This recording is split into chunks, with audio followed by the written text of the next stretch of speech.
Alright, guys. It's been 3 months. I have earned the title as a United States Marine. It's a great honor, but I'm not here to talk about that. Maybe another video. But I'm here to post the beginning of the adventures of riflemen after the origin story. So here we go. I was 14 when a man robbed a bank with a bomb on his neck. He told him that some guys kidnapped him and put the bomb on his neck and told him to rob the bank and come back with the money. "We'll set off the bomb now and kill you all," they heard from the bomb. And the voice was behind them, from whoever's on the other end of the bomb. His dad had a tough choice to make. Killed an innocent civilian, has a bomb attached to his brain, and they'll all be saved. So he took the shot. Bang! "No way," he cries. What happened was the bomb was fake, and everyone found out. Cop kills a civilian is all they saw. He couldn't take the stress. He killed an innocent man to save others. No one. There's very few that could understand. Only very few could understand. He told me it's one day to go outside and play with my favorite toys. And that he'll always be there with me. He said. He gave me his police badge. He quit the force.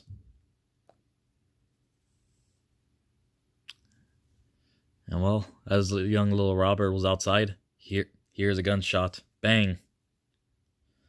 From inside his house. "Daddy," he says, with tears running down his eyes. His dad killed himself.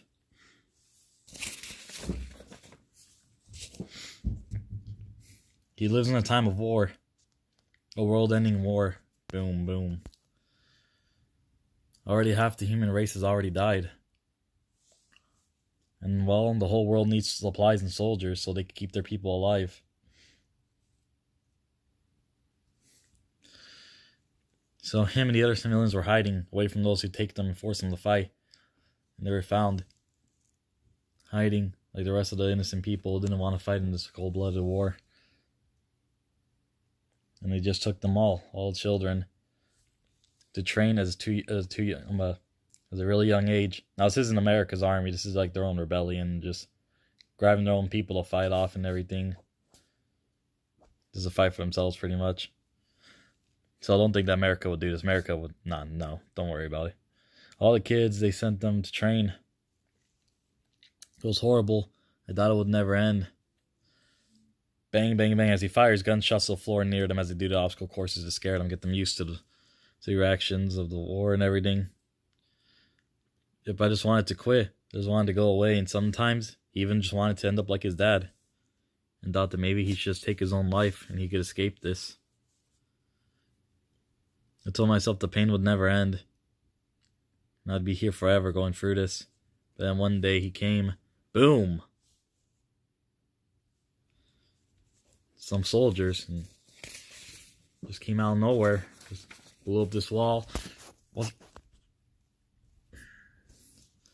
They started to fight them, and yes, they killed these men so easily, so cold-blooded like. They killed them all. And one of these soldiers approached the little robber. He wanted to make sure that I was okay, Robert says. He wanted to make sure that my pain was finally going to end. To think that the man that was killing others so cold-blooded, like, without even hesitating. All he wanted to do was make sure all the children were okay. I wanted to be so much like those green men. They inspired me to always help out those in pain, to one day become a rifleman. What does that mean? I'm going to become a hero someday, is what Robert says. As he treats them to food, takes care of their injuries, plays games with them, and just relaxes with them. Years later, after an event happened on base, when Robert went back to see his hero and decided to follow him, he leaves and goes on a bus and says, "This is where my story begins. I am Robert Shappel." Drives off to a camp. Vroom.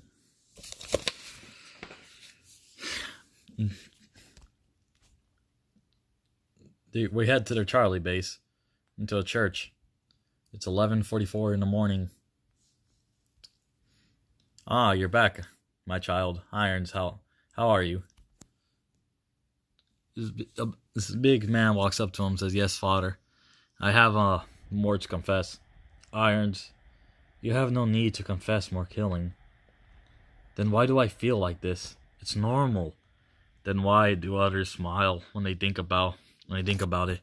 Because others have given up their humanity to survive, but not you. But why does this have to be me? Now listen, I don't want to have to tell you again.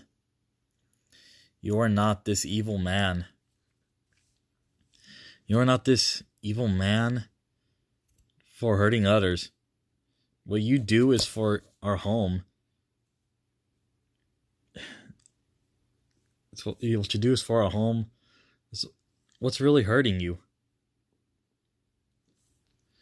Now what is it? He says, well, I was on patrol. I saw this family, and a bullet just fired out of nowhere. Bang! And it killed this lady, and the bullet ripped through her hip, hitting her son. It killed both of them, just one bullet, just one round. Not as he... All he could do was bawl his eyes out. Iron stopped. All I could do was just sit there and wonder if they were trying to kill the woman, her son, or maybe both. My God. I just asking why I had to go see this. Why I had to see that man cry for his family. Why? There, Irons.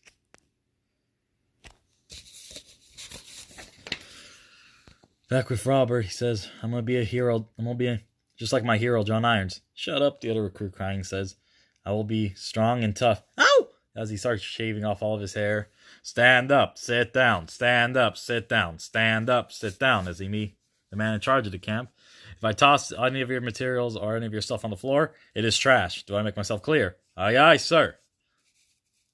Get changed now. Come on, boys. One of the recruits starts getting naked in front of each other. Yes, stupid. That was only day one. Shut up, I'm trying to sleep, the recruit on the top bunk tells him. Boop. Holding up a heavy war bag as they go on a little run for the PT session. Run, Shappel. Aye, aye, sir. I'm literally walking the speed you sprint. They start running through the hose, water. Get them, spray them all down. Get in the water, Shappel. But it's so cold, as they spray them with the hose water. Come on. Push up, left, and move to the left, push up, move to the right, push up. Come on now. I know you want to go home. You know, just tap the floor. I'll pull some strings for you. No, sir. No, for real. I mean it. Come on now. Here. Come on now. No, sir. Say, I'm Shappel and I want to quit. This isn't meant for you, kid. I'm Robert Shappel and I do not want to quit. And he keeps saying he's trying to do his push-ups. Later, they're sitting by a 5x5.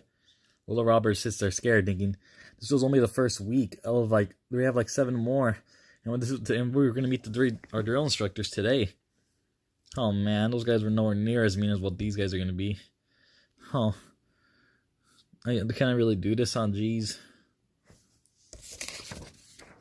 Damn. Somewhere else, though, in the woods. A man sits down on top of a chopped log. In the middle of nowhere. With a sniper. A man in the bush smiles and says, go get him. A mysterious man walks up to him. Says, and the man sitting down on the log says, leave. He says, I'm taking the gun. No, you're not. The man on the log says, look, kid, I don't want to kill you. You're not going to kill me. Yeah? Bang! I don't like talking, kid. But I'll pray for you. What the? It's a sharp spike lunges at his head and stabs the man in the head, killing him instantly. He says, and I really hate people who bring pain into my life, as this big black needle rips out of the man's head where the bullet wound is. Just blood dripping out of him. He says, now where are the rest? As more of these tentacles begin to come out of his eye, his face through the bullet wound in his head, the man's arm breaks and snaps, and he says, there. The 2 other men in the bush say, run, leave him! They're running away from him, and he says, kill him, my pet. And he launches him after him. As they go running, no! One of the 2 boys was hit by their dead friend, their friend's corpse, and he begins to eat part of his shoulder until his bones are sticking out. He screams, saying, no. It's horrifying. Out of nowhere, bang! Another bullet is fired, and it rips through his knee, blowing off his other leg. He hits the floor and sees the man Connor. Connor Jane Rifleman is his name. He sits there holding his sniper. With one arm, not even affected by the recoil. He screams, "Ah!" Hits the floor. "No, please, no." He can't run anymore. These zombified friends of his, they start eating the parts of his body that have already fallen off, crawling to him, broken bodies. Or walking up to him, broken bodies. "I have to get going now. Eat up my pets." As he punts his bag and gets the sniper on. "No, wait! Ah!" Someone in the bushes from very far away. How awesome of you, Connor." She stares at him through with binoculars. Back with Irons, he says, "Now, Irons, tell me, what is your biggest concern?" "I just keep thinking about all these people I've killed, and all my brothers I've seen dying, and who are dying. I just wonder why, God, why? Why am I the one who has to go through this? Why am I the one who has to go seeing them die, but I still have all my arms and legs? I still get to live." "Irons, by the power given to me, I give you forgiveness." "That's not what I asked for, Father." "No, but in these times of our country's greatest darkness, there are those who must sin to live. Irons, we did not want this. This country's greatest history is built on those who have sinned for love and who have given their lives for freedom. We fight for our brothers and sisters and our fallen fathers and mothers. World War I soldier right there, World War II soldier, and the modern day Marine."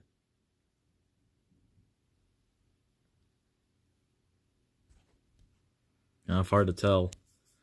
Sorry about that, but doing my best with the flag in the background. Probably should. Wish I had time to color it, but I'm about to go to MCT in a bit, so I don't really have much time. Only gave me 10 days of leave, fellas. This was like in 5 days. "Now, have I cleared your head, Irons?" "Yes, Father, thank you." "Now, my brother, get going to your next mission." "Yes, sir." As the light shines on him, and the soldier named Irons, like with Robert, a big man in a sharp uniform comes out. "Stand up and listen. I am your senior drill instructor, Staff Sergeant Rose, and this is my team. Sergeant Grimes, Sergeant Runner, and Sergeant Mills. We will be with you everywhere, every day you go for the next 7 weeks. Do you understand?" "Yes, sir." "We will continue to work with you, even when some of you have given up on yourselves. Do I make myself clear?" "Yes, sir." "You will treat every Marine with the highest amount of respect, for we have earned our place and our title, and expect nothing less from you. We will teach you the crucials of being a Marine. If you are assaulted sexually or physically by anyone, drill instructor or recruit, you will report to me. Do I make myself clear?" "Yes, sir." "We will put you through the toughest training. We'll put you through the toughest of training in order to turn you into Matrania's Marines." That's the name of the country they live in, because, long story, I'll explain in the next chapter. He says, "We'll put you through the toughest training to make you into Matranian Marines." Now here's a little flashback of what they do for the next week, for the second week. "Do I..." Ammo can lifts. 62, come on, step on it. "Make my..." I see they're carrying logs right there. That's what I really sucked at. "Make myself..." The range. "Clear." Make map. "Yes. Left, right, low, right, sir," he says, looking off into the mountains, wearing all of his gear, just wondering what type of adventure awaits for him. Well, that's the thing I hated the most in boot camp, those main packs. They're heavy as heck. Having to hike so many miles with them, God damn. Crucible sucks. Well, try to make it as fast as I could. Pretty long video. I thought it was going to be short. But yeah. I don't know if you noticed my voice changed a bit from all the yelling. I became a Marine, and I really sucked at everything. But I believe anyone could truly become anything they want to be. Just don't let nothing hold you back. 3 words I live by: prove them wrong. All those people that say you can't, prove them wrong. All those people who say you can, who love you, make them proud. Remember that. Peace out.